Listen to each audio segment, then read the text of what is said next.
Hello photo buzzers, Andrew James here with another Lightroom tutorial for you. And this is a picture I took while I was wandering around the streets of Bilbao earlier this year, 2018, and it's not a great shot, but I liked I guess I liked the shapes and the curves and the contrast that were going in this photo. This sort of large sweeping steps going round, and then the nice straight lines of the building behind look really modern and quite cool, and I thought it could work in black and white. Now we're not going to worry about processing the whole thing in this tutorial, so we're going to ignore all that.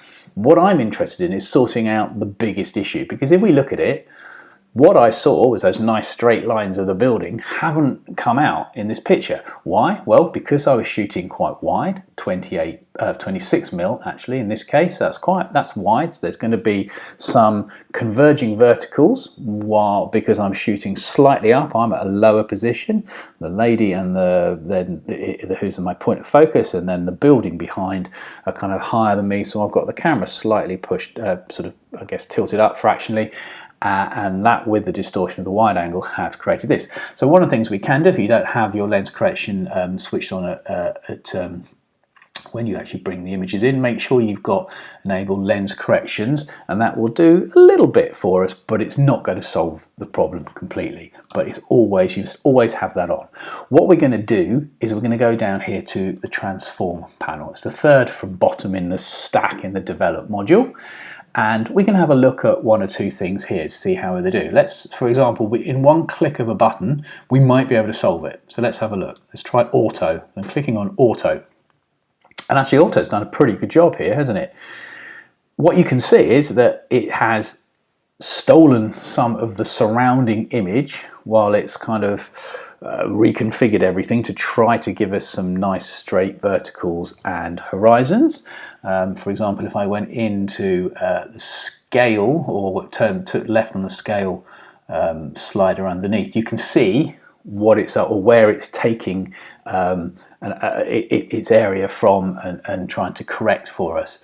So we've lost a fair bit of that image, but that's inevitable. Whatever we do here, we're going to lose some image. Now, the scale's done okay, but if we, let me show you a line across the building on that horizontal. It doesn't look absolutely horizontal. It sort of goes uphill slightly, doesn't it?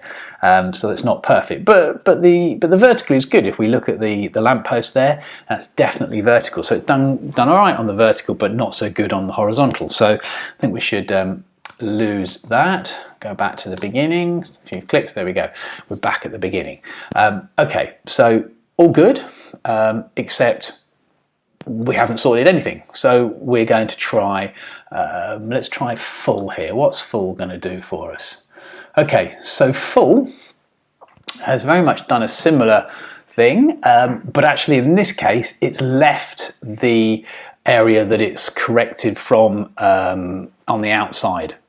So we can see that looks like white sky at the top or the bottom right hand corner, but we can get rid of that because we can use the scale slider in the opposite direction, just go in on the image however we want, and then click off, and then yeah, it's not done a bad job at all. I think looks pretty straight on that bottom. If the line at the bottom of the building, just above the woman's head, looks great, but actually at the top, we look at that again.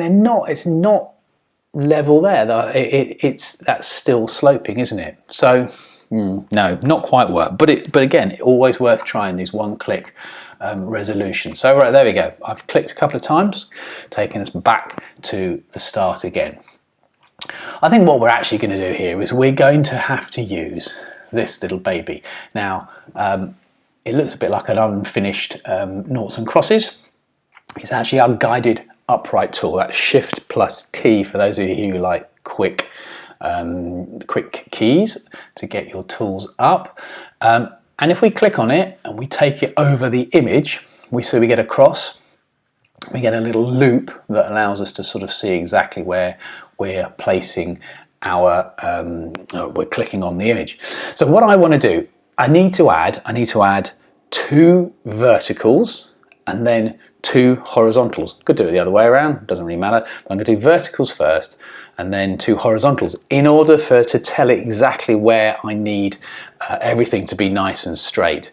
And what I've also got to do is to try to keep those, when I click one, look, I'll tell you what, the easiest way is to show you. First of all, look, I'm going to take this, I want this as a straight line, the edge of this building here, but I'm actually just going to go in one just to give myself a bit of room. I'm going to click at the top and I'm going to drag down and this line appears, but I'm going to take the edge of those windows going down as my line. It's a little bit fiddly, can jump around a bit, and then click off on that. So that's one.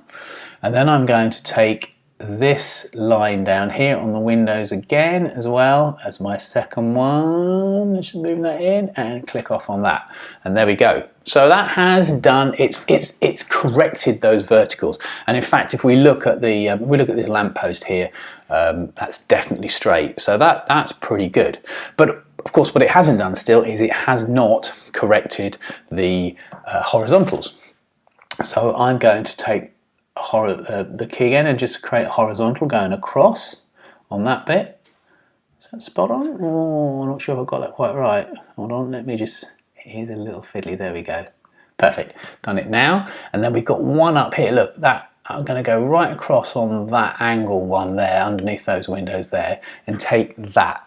And now, you see, massive difference that makes. It's really jumped across. Now, if we clip that back into its little box, I think we've got pretty much perfect horizontals and perfect verticals in this image. Yes, we've lost some of the image. If we go into the scale button, you can see exactly what we've lost here.